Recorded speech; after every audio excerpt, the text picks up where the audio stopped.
In this video, we'll be talking about type checking and type conversion in Python. If you've not subscribed to this channel, this and that, remember to subscribe.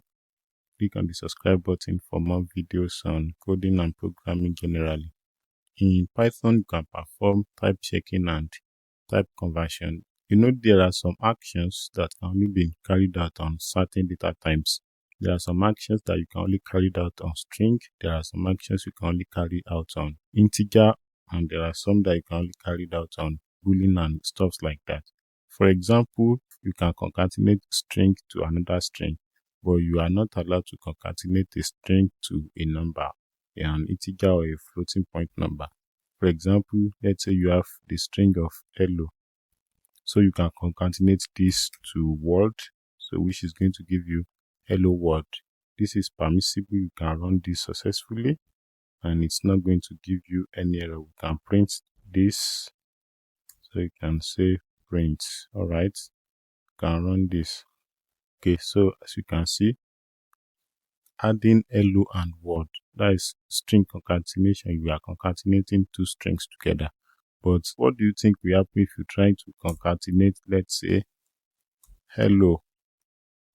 I'll put this in quotes to make it string. If you want to concatenate hello and let's say 2. Let's run that. So you can see we run into a type error. So the type error is telling us that you can only concatenate string, not integer. And that brings us to type checking.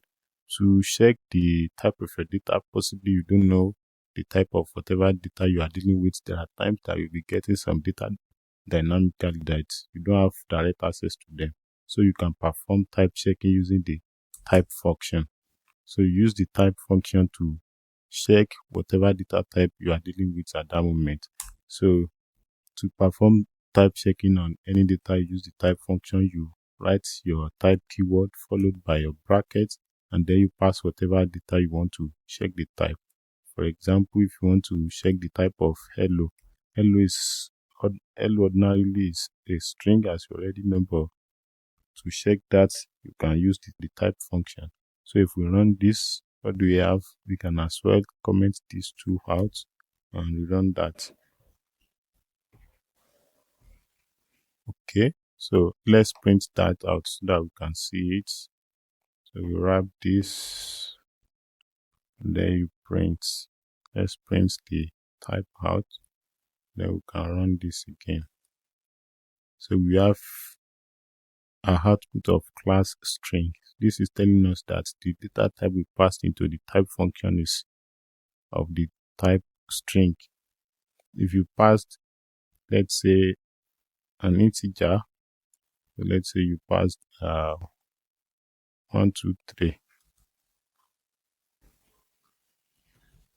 So we can run that. Okay, so we have class of string for the first one, and then we have a integer for the second one. You can also check for a floating point number. You can say 123.45. That's going to give us a float. Okay, so you have string, int, float, and you can also check for boolean. So you can say type of, you can say false. False is also a boolean. So you use the type function to check whatever data type of any data you have at hand. So in cases where you need to perform some actions on certain data types that are not allowed for that certain operation, what do you do in that situation? For example, you want to concatenate hello and 2. Possibly you find the length of a character, you find the length of a string, and you want to concatenate it with another statement. How do you perform that? You do that through type conversion.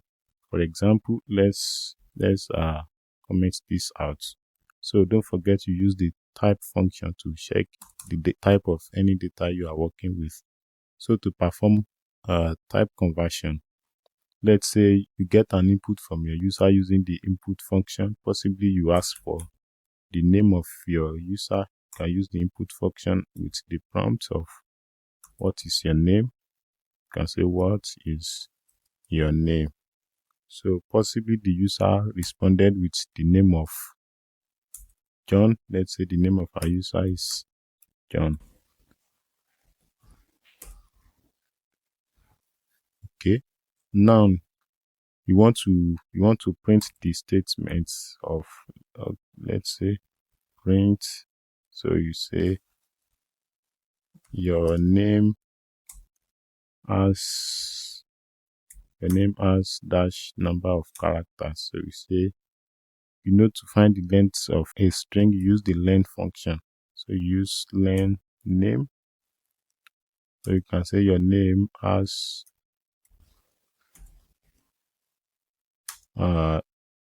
this number of characters.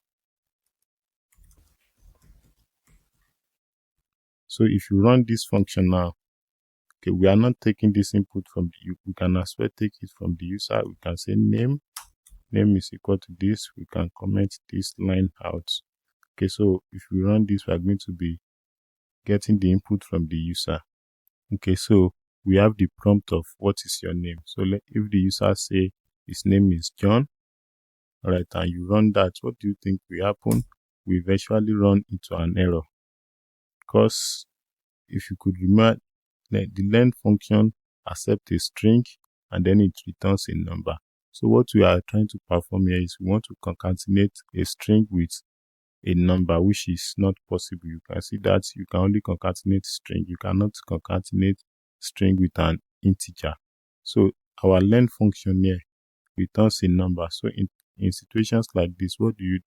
That's where type conversion comes in. You can convert any data type to another data type, provided that the input data type is valid for the data type you are trying to convert to. For example, you have a number here, you can as well convert it to a string, and you do the conversion using the string function. So okay, let's write that out. You can say type conversion, don't mind my typo. So to convert anything to a string, you use the string function str. To convert to int, you use the int function. That is to convert to integer. To convert to float, you use the float function. And to convert to boolean, you use the bool function. All right, so now that we have number here, we can comment this out. So now that our len function is returning a number, to convert that to a string, we can include that into the string function. All right, so if you run this again now, then we are going to have our normal output.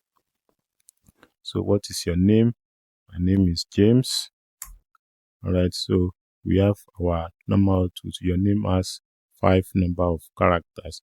So this string function is converting the number to string. We can as well see the data type. So let's say we have len of James.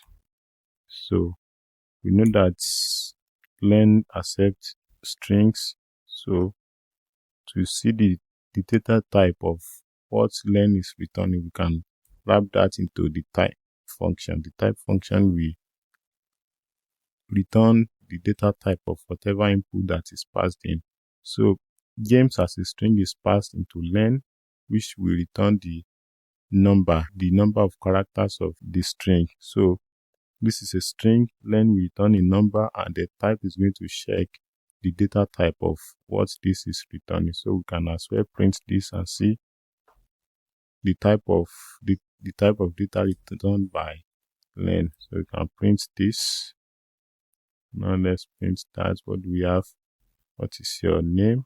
Okay, we have this input here. You can comment that out and rerun this.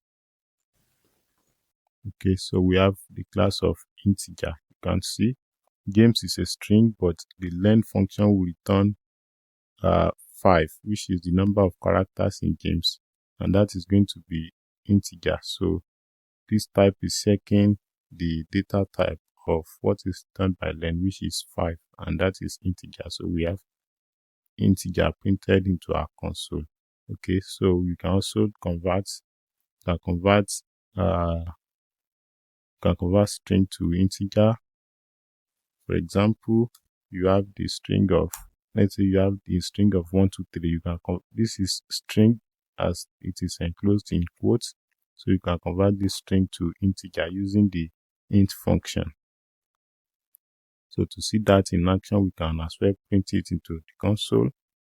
So you can say print. All right, if you print that, let's run that. So we have 1, 2, 3. Okay, so this is number printed. This is a string converted to an integer.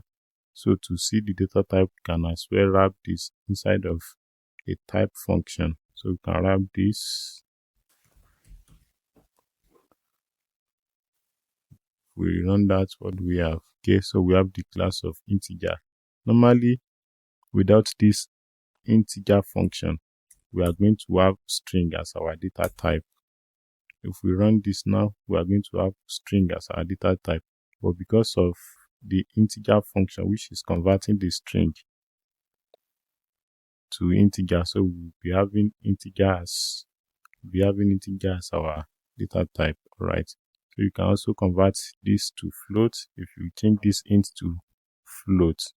Okay, so we are going to, so this function is going to convert this to float number. Okay, so you see we have a float, and you can also convert to boolean using the bool function. So we can say, can copy this. Okay, so let's convert this to, let's comment this out first. Let's convert this to bool. So we can pass a string into a boolean function, and it's going to convert it to boolean. Let's save that and run that. What do we have? So you see we have bool. Without this, this is going to give us string. We get rid of the bool function and we run that, we are going to have string. But with the bool function is going to convert the string to, all right, let me save that and run that again. So we have bool. All right, so that's that about type conversion. You use string to convert to string, integer, int to convert to integer, float to convert to float, and bool to convert to boolean. One other thing that you need to note is there are specific data types that are only permissible, that are valid to be converted. For example, you cannot convert ABC to number. That's not possible. So let's say you have a int, you cannot convert string ABC to a number. That is not possible, but you can convert string of 1, 2, 3 into a number. This is convertible. This string 1, 2, 3 is convertible to a number, to an integer, but ABC is not convertible to an integer. This is not possible, but this is possible. We can as well print them and see what we have. So let's enclose this into a print function. We can comment this out first. Okay, let's do this terminal and rerun that. So this is going to give us a value error. All right, so you see invalid literal for integer. But if you try that with 1, 2, 3, see that is convertible. So there are certain values that are only convertible, some are not convertible. You should take note of that. Okay, so that's that for type checking and type conversion. I'll see you in the next lesson.